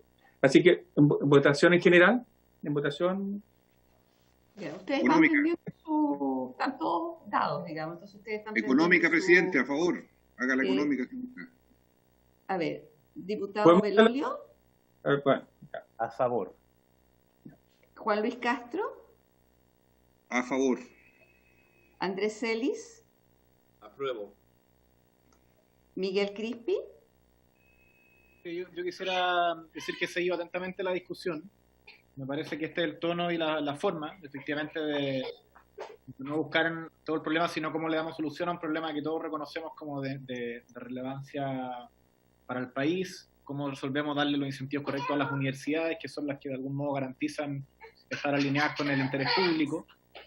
Por eso voto a favor, con mucha expectativa de que efectivamente podamos construir una indicación sustitutiva única que también le dé una señal a la Cámara y al Senado y permita que el proyecto avance sin mayores contratiempos, entendiendo de que encontramos ese acuerdo. Así que a favor, presidente. Muy bien. Diputada Cariola. Presidente, y Ana María votó a favor también de este proyecto, con las consideraciones y observaciones que ya he hecho durante la discusión, que espero que podamos resolverlas por la vía de una indicación conjunta, unitaria, que creo que en la medida que miremos de manera conjunta el bienestar de los ciudadanos lo vamos a lograr. Así que a favor, presidente y Ana María. José Miguel Castro.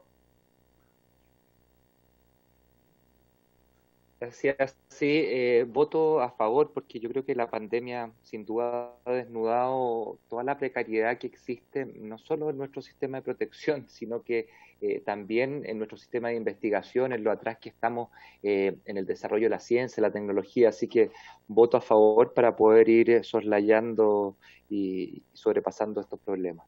Gracias. Gaona. A favor, presidente. Ibáñez. A favor, Ana María. Gracias. Macaya.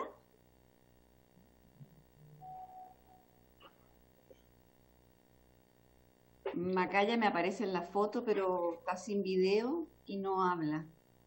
Ya. Reflexión. Está en reflexión, Macaya. A ver, al fin lo ponemos. Ahí está, ahí abrió, parece. Diputado Macaya.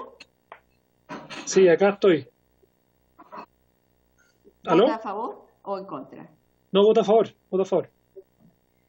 Diputado Sandón, A favor. Rosas, A favor. Torres, Sí, con el compromiso de poder mejorar, de perfeccionar la redacción, yo voy a votar a favor de este proyecto. y Ricardo Celis.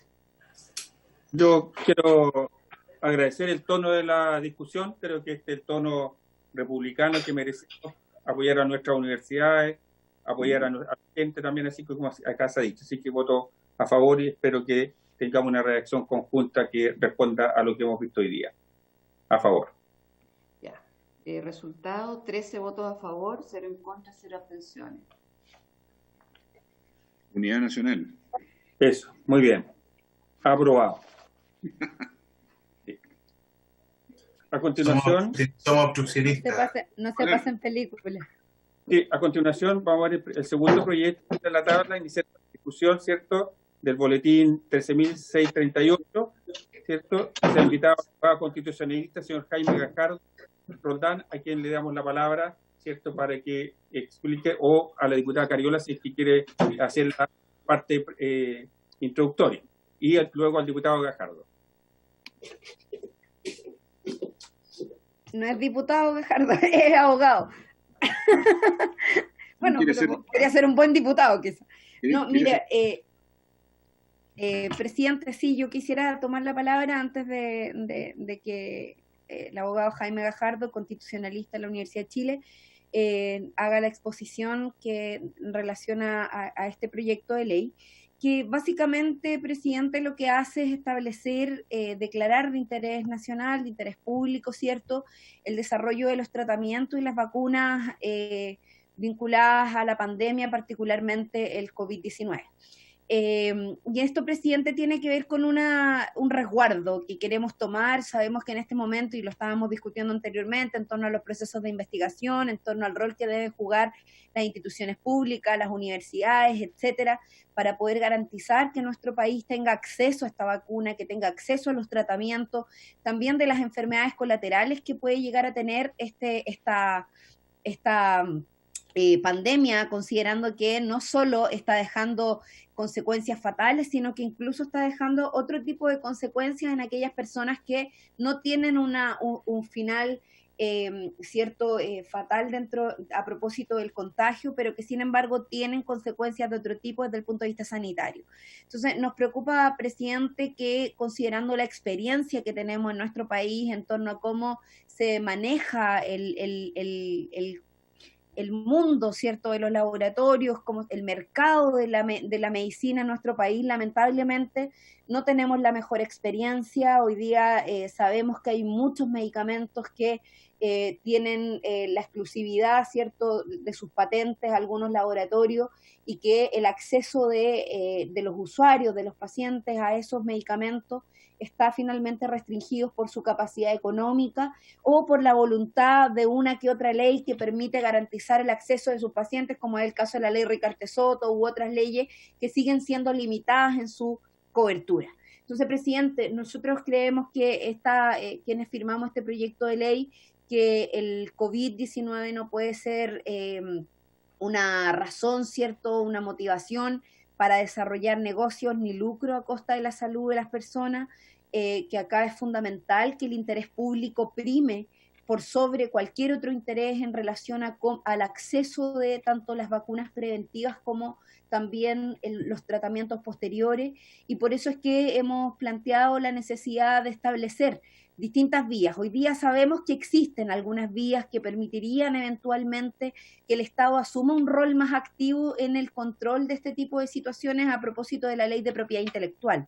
Sin embargo, consideramos que es insuficiente desde la perspectiva de que acá no podemos dejar ningún tipo de espacio abierto a la posibilidad, ¿cierto?, de que esto se termine transformando, insisto, en un negocio por sobre el interés público y el interés nacional que hay detrás de poder establecer una medida concreta que frene el contagio, pero además que trata a las personas que han tenido consecuencias por él. Así que eso es, presidente, básicamente, es un proyecto sencillo, pero que viene de alguna manera a hacerse cargo y anticiparse a las malas experiencias que ya hemos tenido respecto de la falta de acceso a algunos medicamentos, tratamientos que tienen, y bueno, y la ausencia de un rol más activo del Estado en torno a la garantía de los medicamentos que hoy día muchos pacientes en distintas patologías no tienen acceso, por lo que decíamos anteriormente a propósito de la propiedad de las patentes, que ha sido un negocio muy lucrativo por muchos años en nuestro país. Eso, presidente, yo creo que al menos en términos generales la motivación política que nos lleva a plantear esta iniciativa, pero creo que quizás el abogado Jaime Gajardo puede entregar más elementos en torno a qué significarían las aplicaciones prácticas, por eso también es que entiendo está invitado a esta reunión. Muy bien, le vamos a dar la palabra a don Jaime Gajardo y me acabo de percatar que la señora Paulina Ramos se retiró, así que le pido a quienes la conocen, por favor, darle las gracias por su asistencia y su colaboración. ¿Ah? Así que, está, pero sin imagen. Está acá, Ricardo. Ya. Darle las gracias por haber participado. Qué bueno. Oye, entonces ahora le vamos a dar la palabra al abogado constitucionalista, señor Jaime Gajardo Roldán, que nos va a hablar en relación a este proyecto. Don Jaime, gracias por estar acá, por acompañarnos y por ilustrarnos un poco sobre el tema del proyecto. Adelante. Bueno, muchas gracias, presidente. Muchas gracias a usted y a la comisión por su intermedio por la invitación. En estas reuniones siempre pregunto si se escucha bien, si hay algún inconveniente o se escucha bien. Ya, perfecto. Yo tengo una presentación, pero me parece que tienen que habilitarme, parece, para poder compartir. Lo van a habilitar de informática, no se preocupe. Ya. Entonces, espero que puedan habilitar para poder compartir la presentación. De todas maneras, algunas cosas previas. Bueno, decir que yo voy a informar sobre el proyecto de ley desde la perspectiva constitucional. Ahí parece que ya está habilitado. Súper. Sí, se ve bien. Bueno, como les decía, en términos previos, decirles que, bueno, yo soy abogado constitucionalista, considero que es fundamental que este proyecto de ley también quizás lo pueda informar algún especialista en temas de propiedad industrial y aspectos relacionados con los derechos involucrados en ese sentido, porque me parece que ahí hay una vertiente del proyecto que es fundamental que se informe. En ese sentido, la presentación tiene 5 puntos. Primero, aspectos generales sobre la moción parlamentaria. Como segundo punto, sobre el concepto de interés general, algunas cuestiones que me interesa precisar para saber cómo ubicar el proyecto en ese sentido. Sobre el interés nacional, que establece en particular el artículo 19, número 24 de la Constitución Política, que es básicamente al que se apela en razón de este proyecto. Algunas cuestiones muy generales sobre la licencia obligatoria que establecía la ley de propiedad industrial y terminar con algunas conclusiones. Entonces, como les decía, en primer lugar, aspectos generales de la moción parlamentaria propone en su artículo primero que se declare que todo tratamiento preventivo, curativo, incluyendo productos farmacéuticos, vacunas, alimentos especiales y elementos de uso médico para el tratamiento y la cura del coronavirus, sean declarados como de interés general de la nación y la salubridad pública. Entiendo que la redacción está, por lo que pude ver, muy parecida a lo que establece el Código Sanitario y incorporándose el vocablo vacunas, pero el resto sería muy similar a lo que establece el Código Sanitario, y todo ese conjunto de bienes, podríamos determinar, son los que se solicita se declare como interés general de la nación. Tiene luego un artículo segundo que establece que la adquisición y provisión de las acciones de salud señaladas en el artículo anterior se harán de manera prioritaria según lo establecido nuevamente en el artículo 70 ter del decreto con fuerza de ley número 1 del 2005 del Ministerio de Salud. Esos son los 2 artículos que componen el proyecto, y tiene como antecedente en la moción parlamentaria, se señalan básicamente como antecedente para la declaración de interés general, la situación de pandemia declarada por la Organización Mundial de Salud a raíz del COVID-19, y a pesar de que en el articulado del proyecto se señala al menos 3 categorías de bienes susceptibles de la declaratoria de interés general, En su antecedente, el proyecto se centra en los tratamientos o vacunas para el COVID-19. Podríamos decir que eso es el centro del proyecto o el corazón del proyecto de la moción parlamentaria. Algunas cuestiones sobre el interés general. Decir que el interés nacional es un concepto amplio y sin una definición constitucional ni legal propiamente tal. La doctrina ha entendido, sí, que el interés nacional se podría catalogar como un bien público de rango constitucional que consiste en aquellas materias de relevancia clave para la comunidad política definidas por la ley, en virtud de la cual se autoriza al legislador a restringir o limitar algún derecho fundamental o autorizar la reserva o secreto de información pública. Y ahí está la fuente que uso para esta idea de interés nacional. Recalcar que no hay un concepto normativo propiamente tal de interés nacional, ha sido una creación principalmente doctrinaria. Voy a revisar de todas maneras algunas sentencias que han recogido una idea de interés nacional muy en esta línea, pero no hay una definición normativa, por lo cual eso de una u otra manera es relevante para el proyecto.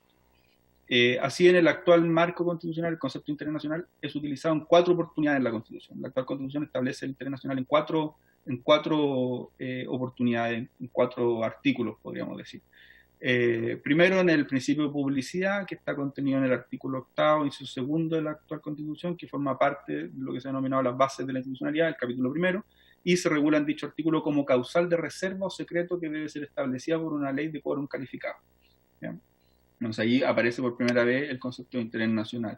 En segundo lugar, el artículo 19, número 16, inciso 4, se establece como una causal para la prohibición de alguna clase de trabajo el interés nacional, es decir, en este caso se utiliza para la limitación de un derecho fundamental y en este caso sería la libertad de trabajo y el interés nacional podría ser una limitación a ese derecho fundamental.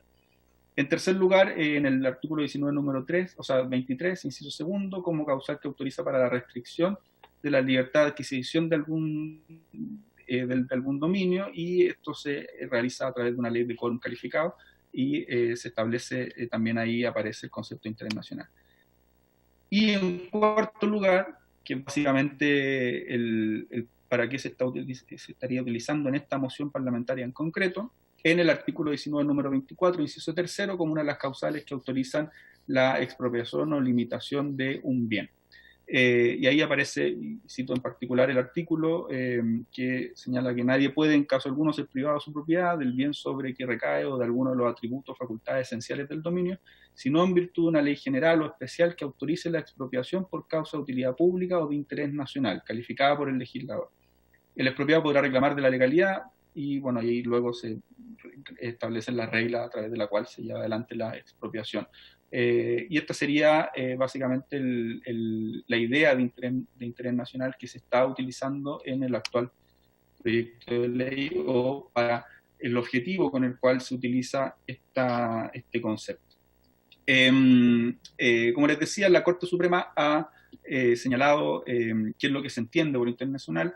Dice que, en efecto, si bien es cierto que la impresión de interés nacional no se encuentra definida en términos formales, no lo es menos que las reglas hermenéuticas contenidas en nuestro ordenamiento jurídico llevan a la conclusión de que, pese a su vaguedad y complejidad en lo sustancial, ella confluye en el establecimiento de un estándar genérico encaminado a proteger un aspecto relevante del bien común de la sociedad política, conformada por todos los habitantes de la nación, o la satisfacción de intereses, objetivos o demandas propias de la comunidad nacional. Es decir, el interés nacional surge como un concepto que permite, en particular, limitar ciertos derechos fundamentales o establecer excepciones a las causales de publicidad contenidas en el artículo 8º, inciso segundo de nuestra Constitución, que básicamente, por ser un elemento vinculado con el bien común, vinculado con la satisfacer necesidades generales de la población en algún momento determinado, permiten al legislador limitar precisamente estos bienes que la Constitución ha considerado como fundamentales. En el mismo sentido, y muy similar, el Consejo para la Transparencia también ha dado una idea de interés nacional, y esto es relevante porque, como les decía, en los 4 momentos en los que aparece el interés nacional en nuestra Constitución, aparece en el artículo 8º, en su segundo, que permite restringir la publicidad de los actos públicos, que por regla general y por mandato constitucional son públicos. Entonces, en el mismo sentido, el Consejo para la Transparencia se ha pronunciado en los amparos de información con respecto a qué es lo que se entiende por interés nacional, y por eso es relevante esta jurisprudencia, pero la verdad para este proyecto en particular no es tan importante y tiene más aplicación la jurisprudencia que le acabo de citar de la Corte Suprema, aunque ambas son muy similares. ¿Ya? Tenemos entonces que el concepto de interés nacional como concepto jurídico bien público tiene aplicación en ámbitos diversos y presenta rasgos comunes. ¿Cuáles serían estos rasgos comunes? Primero, se erige como un bien jurídico que merece una protección especial que lo hace prevalecer por sobre otros.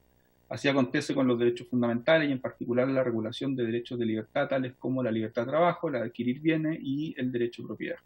Se fundamenta en el bien común, esto es en el beneficio superior de la sociedad que está por sobre cualquier otro interés particular, y en general se deja a que el legislador sea el que califique su existencia a través de una ley, que es precisamente el objetivo de esta moción parlamentaria. Entonces ahora, como tercer aspecto, podríamos revisar en particular para tratar de clasificar este proyecto, esta moción parlamentaria en las diferentes aspectos que ha señalado la doctrina con respecto a el interés nacional, que en particular se encuentra en el artículo 19, número 24. Entonces voy a revisar brevemente qué es lo que se ha entendido por interés nacional en el artículo 19, número 24 de nuestra Constitución. Entonces, como señalaba previamente, el concepto de interés nacional que se contempla en el 19, número 24 es uno de las causales que autoriza la expropiación de un bien o la limitación de un derecho fundamental, en este caso, el derecho a la propiedad. Por lo mismo, la Constitución ha regulado profusamente el acto expropiatorio, ya que implica el sacrificio de situaciones patrimoniales privadas de modo imperativo, tal y como señala el destacado jurista español García. Así, el constituyente señala que las privaciones al derecho al dominio son en principio constitucionalmente prohibidas, salvo que se trate de casos excepcionales de reserva legal y con causales taxativamente señaladas en la Constitución. Y en este caso, la expropiación sería un acto jurídico administrativo fundado en una ley que lo autoriza, en virtud de la cual se priva del dominio del bien sobre el cual recae ese derecho o de alguno de sus atributos o facultades esenciales por causa de utilidad pública o interés nacional, con sujeción a un procedimiento que se encuentra legalmente establecido y pagando al expropiado la indemnización justa. Eso lo señala el profesor José Luis Sea, y ahí está la página en la cual lo plantea. La doctrina nacional ha señalado que los elementos de la expropiación por causa de interés nacional sería una ley que autoriza la expropiación, el acto expropiatorio de carácter administrativo, debe tener un fin justificado, es decir, basarse en el interés nacional o tener una causa de utilidad pública conforme al artículo 19, número 24, inciso tercero. Debe existir una indemnización y un pago efectivo de la misma que incluya el daño emergente y el lucro cesante, y tiene que existir una toma de posesión material una vez realizado el pago de la indemnización. En lo que concierne al proyecto de ley en comento, podemos señalar que, considerando la amplitud o extensión del objeto de la ley expropiatoria, esta puede ser general o especial, ¿ya? Y esto también es una distinción que ha hecho la doctrina con respecto a la ley que califica de interés nacional algún bien. Será especial cuando singulariza una especie o cuerpo cierto, un bien determinado cuya expropiación califica y autoriza en ese caso concreto. Y por su parte será general cuando lo que califica y autoriza para su expropiación son categorías o grupos de bienes. Y otro aspecto relevante es la clasificación que también se ha hecho sobre ley expropiante o ley de expropiabilidad. Va a ser una ley expropiante cuando, junto con calificar la utilidad pública o interés nacional, ella misma decide directa y automáticamente por su solo ministerio la expropiación con objeto general o especial, sin que sea menester en consecuencia dictar actos administrativos expropiatorios posteriores que la lleven a cabo.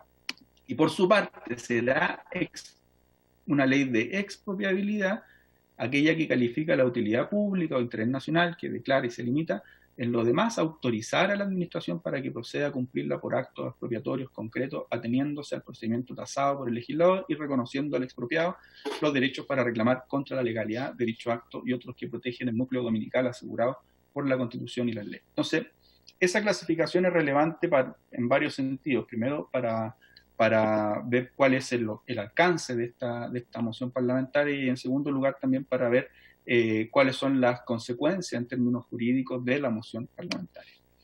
Como se puede apreciar en este caso, el proyecto de ley o la moción parlamentaria que se comenta es de aquellos que podemos clasificar como una ley general de expropiabilidad, es decir, que señala un conjunto de bienes a expropiar y se limita a calificar el interés nacional de la misma, y por ende a autorizar a la administración para que dicte los actos expropiatorios concretos conforme a la Constitución y la legislación vigente, siendo la administración la que va a tener que ejecutar eventualmente este proyecto de ley en el caso que se llegara a aprobar. Por lo cual, el alcance de la misma se limita a declarar como interés nacional un conjunto de bienes por una situación en particular, que en este caso es la pandemia por causa de salud pública, y con eso la administración el día de mañana va a estar autorizada para realizar eventualmente, si es que así lo estima pertinente, todos los actos consiguientes del artículo 19, número 24, con respecto a la expropiabilidad o la expropiación ya directamente de los bienes que esta ley ha señalado como de interés nacional. Como les decía, y aquí hay un punto que es relevante porque podríamos decir hay una concurrencia normativa entre esta moción parlamentaria y normas que ya se encuentran vigentes, en particular en la Ley de Propiedad Industrial, que es relevante que los legisladores lo tengan en consideración al momento de tomar una decisión con respecto a este proyecto. Entonces, ¿cuál es la concurrencia que hay? En particular, la moción parlamentaria propone en su artículo primero, como ya les señalaba al comienzo, que se declare como interés nacional todo tratamiento preventivo y curativo, incluyendo productos farmacéuticos, vacunas, alimentos especiales y elementos de uso médico para el tratamiento y cura del coronavirus, ¿ya? Y aquí se genera esta concurrencia con denominado la licencia obligatoria por parte de la doctrina y lo que la ley establece como licencia voluntaria en la Ley de Propiedad Industrial, que es la Ley 19.039, en particular en su artículo 51 y siguiente. La licencia obligatoria procede, según el artículo 51 y siguiente, y en particular el artículo 51 número 2, cuando por razones de salud pública, seguridad nacional, uso público no comercial o de emergencia nacional u otra de extrema urgencia, sean declaradas por la autoridad competente y se justifique el otorgamiento de dicha licencia. ¿Qué es lo que significa esto? Que si es que existe alguna licencia farmacéutica, alguna vacuna, algún tratamiento, del cual sea necesario que la autoridad pública, por causa de salud pública o por interés nacional, como señala el precepto, puede utilizar este mecanismo que ya se encuentra en la Ley de Propiedad Industrial, tal y como les señalaba. ¿Ya? Y en ese sentido, el procedimiento se encuentra establecido en la Ley de Propiedad Industrial, algunas cuestiones muy generales, la licencia obligatoria puede solicitar por la autoridad sanitaria, el procedimiento de solicitud se encuentra en el artículo 51 bis B de la Ley de Propiedad Industrial, que señala que el procedimiento se lleva principalmente, creo que aquí tuvo una modificación, ahora ya no es sobre el jefe del departamento, sino que es el director de la agencia, y se hace a través del establecer la ley para la nulidad de las patentes. Tiene esto obviamente un recurso posible ante el Tribunal de Propiedad Industrial y eventualmente algún tipo de recurso ante la Corte Suprema. Eso de todas maneras, que es lo interesante que en esta ley lo que se busca, o lo que busca esta ley es que se entregue obligatoriamente la licencia farmacéutica, la vacuna, lo que fuere, que se encuentre protegido por propiedad industrial a aquel solicitante para que la pueda desarrollar por causa de salud pública y lo que autorizaría la Agencia de Propiedad Industrial sería básicamente el uso de la misma, calificaría la causal de salud pública que invocaría a la autoridad o al solicitante y a su vez establecería la remuneración que se le debería pagar a el dueño de la licencia respectiva, ¿ya? Y como les digo, este es un procedimiento que ya existe, por lo cual se genera esta concurrencia con el proyecto de ley, con la moción parlamentaria, que de todas maneras la moción parlamentaria sería una herramienta más para poder llevar adelante las acciones de salud que se estime pertinente con respecto a la pandemia. A modo de conclusiones, el interés nacional constituye un bien público y constitucional, es una área clave para la política, debe ser establecida por ley, tal como la moción parlamentaria, de la cual se autoriza al legislador a restringir o limitar un derecho fundamental o autorizar la reserva o secreto de información pública, en este caso, ¿no? Hoy estaría haciendo eso para restringir. En segundo lugar, el concepto de interés nacional, que se contempla en el artículo 19, número 24, en particular, al cual hace alusión el proyecto, es una de las causas que autoriza expropiación de un bien y por ende constituye la privación del derecho a la propiedad. En este caso, el proyecto de ley se comenta es de aquel que podemos clasificar como una ley general de expropiabilidad, por cuanto señala un conjunto de bienes propiedad y se limita a calificación nacional de autorizar a la administración en el marco de sus competencias y jurisdiccionalidad concreta vigente. Este es el mismo para llevar adelante este objeto de este proyecto. Y en ley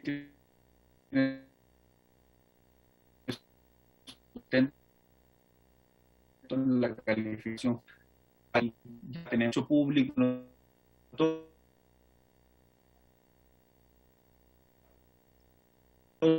uno puede decir hay normativos relevantes. Ahora no se le escucha bien, Jaime. Parece que se fue la señal. El 2020. No se ha ido la señal. Lo que pasa es que probablemente tiene el señor Gajardo en este momento un internet inestable.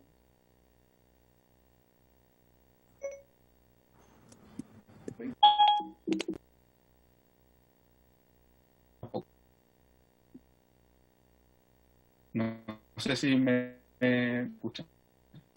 No se le escucha, pero usted puede levantar el dedo así si es que usted nos escucha a nosotros.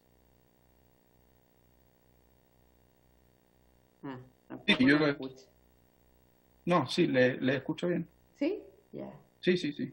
Ahora se le está escuchando, hubo un momento. Quizás si apaga la cámara puede tener mejor conexión. No sé. Bueno, si me escuchan bien, ahora... Sí, ahora lo escuchamos bien. Ya, súper. Entonces termino... No, ahora no se le escucha. Pero estamos viendo, en todo caso, las láminas. Podemos leer. Ya. Bueno, lo que es lo que decía el interés nacional, que argumenta el proyecto Tiento en la calificación jurídica que se ha dado la situación en Chile, actos que ha dictado la autoridad en ese sentido, y ahí ya tenemos 3 actos que ha dictado la autoridad, en particular la autoridad gubernamental, el Ministerio de Salud en el Supremo número 4, que establece la alerta sanitaria, luego el Decreto Supremo 100 de la República, 18 de Administración Constitucional por catástrofe en todo el territorio nacional por 90 días debido a la situación del COVID-19 y que fue prorrogado por igual periodo en el Decreto Supremo número 269 del 12 de junio del 2020. Les trataba de plantear entre los bienes que se solicita la declaración de interés general, se debe considerar que conforme a la ley 19.039, los productos farmacéuticos y otros que gocen de licencia de propiedad industrial previa aplicación del procedimiento contemplado en el artículo 51 y siguientes de la ley, la autoridad puede conseguir una licencia